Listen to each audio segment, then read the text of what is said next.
오늘 말씀을 통해서 하나님께서 망했던 이스라엘을 어떻게 새롭게 회복하시고 또 그곳에서 어떻게 우리에게 무엇을 원하시는지 그 내용을 잘 알고 그 모습 그대로 우리의 삶이 회복되어지기를 우리 주 예수님의 이름으로 축원합니다. 아멘. 어느 목사님이 꿈속에서 하나님 앞에 하나님의 심판대 앞에 섰습니다. 의로우신 재판장이신 하나님이 이제 그를 신문하십니다. 너는 항상 진실했는가? 그러자 이 목사님이 곰곰이 생각합니다. 그렇지 못했습니다. 내가 신실하려고 노력했지만 그러나 자신은 진실하지 못했다는 것입니다. 너는 항상 깨끗하게 생활했는가? 그러자 목사님은 그렇지 못했습니다 라고 대답합니다. 그러면 너는 정직하게 살았는가? 그렇지도 못했습니다. 이 신문이 끝나자 목사님은 그만 머리를 푹 숙이고는 이제 내가 하나님의 신문에 다 그렇지 못했다고 대답했으니까 이제 지옥에 가겠구나 그렇게 마음을 먹고 막 낭망하고 있을 때 갑자기 한 줄기 광채가 비치면서 예수님이 그의 곁으로 다가오십니다. 우리 예수님께서 그를 위해서 하나님께 기도하십니다. 아버지여, 이 사람이 세상에 있을 때 깨끗하게도 또 정직하게도 살지 못한 것을 제가 잘 압니다. 하지만 이 목사는 평생을 나를 위해서 우리 하나님을 위해서 살아왔으니 저도 이 목사를 변화하겠습니다. 우리 주님 안에서 사랑하는 성도 여러분, 하나님이 이스라엘을 하나님의 백성으로 삼으신 이유가 여기에 있습니다. 예수 그리스도를 우리 죄를 위해서 죽게 하신 이유도 여기에 있습니다. 우리를 그 아들의 피로 말미암아 깨끗함을 얻게 하시기 위한 것입니다. 세상에 그 어떤 것이 있어서 누군가를 믿기만 하면 그 모든 죄를 용서받을 수 있겠습니까? 그런데 하나님은 자신의 아들을 이 세상의 화목제로 우리에게 주셨습니다. 세상을 용서하고 인간을 죄에서 구원하시기 위한 하나님의 정말 놀라운 선물인 것입니다. 오늘 말씀에서는 내가 이제는 갚아주리니 하나님 말씀해 주십니다. 이스라엘이 지금 도대체 어떤 모습이기에 하나님께서 내가 이제는 갚아주리니 라고 말씀하실까요? 이스라엘이 지금 어떤 모습에 처해 있습니까? 이스라엘 자신들의 오랜 범죄와 행함으로 말미암아 하나님께 벌을 받으며 살아왔습니다. 자신들이 이제 범죄하고 행악하여서 하나님 앞에 죄인이 된 것입니다. 하지만 하나님은 이스라엘의 죄를 정말 오랫동안 참으시고 그 죄를 잊으려 하셨습니다. 이스라엘이 지은 죄의 형벌을 미루셨지만 이스라엘의 죄가 너무 커서 드디어 하나님의 형벌을 당하게 됩니다. 그런데 이때 형벌을 당할 때 하나님께서 은혜를 그들에게 주십니다. 그 은혜가 너무나 크고 놀랍습니다. 이스라엘을 하나님의 은혜로 말미암아 이전과는 전혀 새롭게 하신다는 말씀입니다. 그 상황이 어떻게 됩니까? 북이스라엘이 멸망을 당합니다. 아수르에게 멸망을 당합니다. 모든 백성이 그들의 땅에서 쫓겨납니다. 끌려가고 죽임을 당하고 포로로 잡혀갑니다. 그런데 남쪽에 유다 왕국도 이러한 위험에 함께 처해 있습니다. 중간중간에 하나님을 사랑하는 왕들이 일어났지만 그 왕의 세대를 넘기면 또 다른 악한 왕이 나타납니다. 결국 남왕국 유다의 멸망으로 이스라엘 민족은 완전히 멸망하게 됩니다. 하지만 여기 하나님의 놀라우신 은혜가 임하였습니다. 바벨론 제국에 포로로 잡혀간 수많은 나라의 노예들이 있습니다. 그런데 그들의 나라는 모두 사라지고 그들의 문화와 모든 것이 다 잊혀져 갔습니다. 사라졌습니다. 그런데 이 이스라엘 민족, 이 유다 백성들은 그들의 문화와 그들의 정체성, 그들의 믿음의 뿌리는 남아있는 것입니다. 왜 그렇습니까? 시편 1편의 말씀입니다.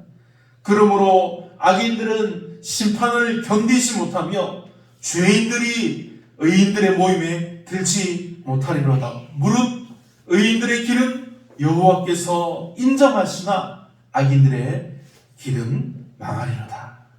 아멘. 왜 그렇습니까? 그들의 망함은 그들 자신의 죄로 인해서 망한 것이지만 또한 그들 자신만의 죄가 아니었기 때문입니다. 왜냐하면 하나님이 이스라엘의 하나님이 되어주셨기 때문입니다. 하나님의 마음은 계속해서 하나님 자신의 백성에게로 향하여 있었기 때문입니다. 그래서 그들은 망하였지만 결국 아주 멸망당하지 아니하였습니다. 그들의 이름을 남기고 그들의 신앙을 남기고 이제 다시 회복하시는 하나님의 은혜를 잊게 된 것입니다. 그래서 어떤 일이 일어나니까 포로기한을 합니다. 왕이 뺏어왔던 모든 것을 다시 돌려주면서 다시 예루살렘을 복원하라고 합니다. 오늘 말씀을 보면 하나님이 자기 백성에게 어떤 심판을 하십니까? 1절에서 3절에 하나님 말씀이 기록되어 있습니다. 보라, 그날 곧 내가 유다와 예루살렘 가운데에서 사로잡힌 자를 돌아오게 할 그때에 내가 만국을 모아 데리고 요사와 골짜기에 내려가서 내 백성 곧 내 기업인 이스라엘을 위하여 거기에서 그들을 심문하리니 이는 그들이 이스라엘을 나라들 가운데 흩어버리고 나의 땅을 나누었음이며 또 제비 뽑아 내 백성을 끌어가서 소년을 기생과 바꾸며 소녀를 술과 바꾸어 마셨음이니라. 이 절을 보면 하나님께서는 여호와의 날에 내가 만국을 모아 데리고 요사밧 골짜기에 내려가서 내 백성 곧 내 기업인 이스라엘을 위해서 거기에서 그들을 심문하겠다고 말씀하십니다. 여기서 만국은 하나님의 백성을 핍박한 원수들까지를 가리킵니다. 여기서 만일 여호와의 날이 이스라엘 백성들을 포로에서 돌아오게 하시는 날을 가리킨다면 만국은 이 바벨론을 비롯해서 이스라엘 멸망 당시에 이스라엘 비웃거나 약탈했거나 온갖 모욕을 준 모든 나라들을 가리키는 것입니다. 하지만 여호와의 날은 하나님께서 악인들과 악한 세상을 철저하게 심판하시는 심판의 날로 또 보는 것이 일반적인 견해입니다. 그래서 여기 여호사밧 골짜기는 하나님의 심판을 단행하는 자기의 표현이라고 봅니다. 말뜻 그대로 여호사밧 골짜기는 여호사밧이 하나님의 심판, 하나님의 판결이라는 의미를 가지고 있습니다. 그래서 여호사밧 골짜기는 하나님의 심판의 골짜기가 되는 것입니다. 그래서 오늘 본문 14절에 나오는 판결 골짜기가 이 여호사밧 골짜기가 됩니다. 하나님께서 당신의 백성들의 원수들을 심판하시는 그러한 엄중한 자리라는 뜻이 됩니다. 이러한 것만 보아도 하나님의 백성들을 향하신 하나님의 사랑과 그 은혜가 얼마나 크고 놀라운지를 우리는 알 수 있습니다. 그런데 지금 이런 하나님의 사랑이 이 당시의 이스라엘 백성들뿐만 아니라 지금 예수 그리스도를 믿고 함께 하나님을 예배하는 우리 모든 그리스도인들을 향한 사랑이라는 사실을 우리는 기억해야 한다는 것입니다. 근데 하나님이 당신의 백성의 원수를 심판하신 이유가 무엇입니까? 당신의 백성인 성도들의 유익을 위한 것입니다. 우리 모든 인간은 태어날 때부터 사탄의 핍박을 당합니다. 죄의 괴로움으로 괴로워합니다. 그 중에서 하나님의 택함을 입은 우리 성도는 더 심한 괴로움을 당합니다. 그래서 우리는 신음합니다. 그 아픔이 얼마나 아프고 또 괴로우면 우리가 신음을 흘리겠습니까? 그런데 하나님이 우리의 흘리는 그 신음 소리를 들으신다는 사실입니다. 하나님이 우리가 흘리는 신음 소리를 하나님께서 들으시고 우리의 눈물을 닦아주시려고, 우리의 대적 사탄에게서 우리를 건지시려고 어떤 일을 하셨습니까? 하나님의 아들 독생자 예수님을 이 세상에 보내주셨습니다. 예수님이 이 땅에 오셔서 무슨 일을 하십니까? 태어나서 30년을 부모님을 모시고 생활합니다. 그리고 때가 되어서 3년을 하나님이 맡기신 일을 하시기 위해서 제자들을 부르시고 그들과 모든 것을 함께 하시며 이 세상의 모든 질고를 지고 죽음으로 향하십니다. 골고다의 십자가에 달리며 예수님이 하신 말씀이 무엇입니까? 엘리 엘리 라마 사박탄이라고 말씀하셨습니다. 하나님 하나님 어찌하여 나를 버리셨나이까 하는 뜻입니다. 예수님은 우리를 죄로부터 해방하시려고, 우리를 구원해 주시려고 하나님이 버리시는 고통을 당하신 것입니다. 사랑하는 성도 여러분, 우리의 소망이 무엇입니까? 예수 그리스도를 믿음으로 우리가 구원받고 하나님의 나라에 이르는 것입니다. 여러분의 소망이 무엇입니까? 예수 믿고 구원받아 복된 하나님의 나라에 들어가는 것이지 않습니까? 이 소망에 우리에게 그 어떤 소망이 크겠습니까? 오늘 말씀에서 우리에게 하시는 하나님의 말씀이 무엇입니까? 내가 이제는 갚아 주리니라고 이스라엘 백성만이 아니라 저와 여러분에게 하시는 말씀입니다. 도대체 무엇을 갚아주신다는 말씀입니까? 여러분, 과거에 하나님은 400년이 넘게 하나님의 백성 이스라엘 압제하고 괴롭게 하였던 애굽의 사람들을 심판하셨습니다. 하나님의 애굽의 온 군대를 홍해에서 몰살시킬 때에 이스라엘 백성들은 얼마나 큰 감격과 기쁨과 감사를 느꼈을까요? 하지만 그들은 두려움도 가졌을 것입니다. 그 수많은 그 군대가 한꺼번에 몰살하는 장면을 보고 그들은 두려워했습니다. 오늘 우리가 처음에 읽은 1절 3절의 말씀을 기억하십니까? 본문 3절은 하나님께서는 그들이 제비 뽑아서 내 백성을 끌어가서 소년을 기생과 바꾸며 소년을 술과 바꾸어 마셨다고 하나님께서 그 사실에 대해서 진노하고 계시는 것입니다. 이것은 바로 인간의 존엄성을 말살하는 그 원수 대적들의 비인간적인 행위가 하나님의 진노를 불러일으킨 것입니다. 그들은 이스라엘 백성들을 살육하고 남은 자들을 마치 전리품을 제비 뽑아서 나누어 가지듯이 제비 뽑아 가졌습니다. 그리고 그처럼 나누어 가진 이스라엘 백성들을 자신들의 그런 기쁨을 위해서, 쾌락을 위해서 사용했습니다. 소년으로는 기생과 환락의 밤을 보내기 위해서 소년을 값으로 지불합니다. 소녀로는 술값으로 지불했다고 합니다.